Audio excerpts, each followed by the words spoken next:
మౌనము ప్రణయగానము మనసుదానము తెలుసుకో నీవులు కలిసి నేనుగాలసి తోడుగా పిలిచి వలచాలే శిలలే చిగురించిన శిల్పం చెలిగా పిలిచే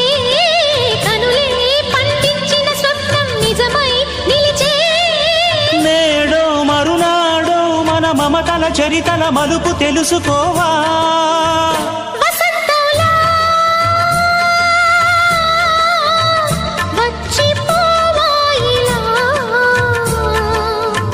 నిరీక్షించే కంటికే పాపలా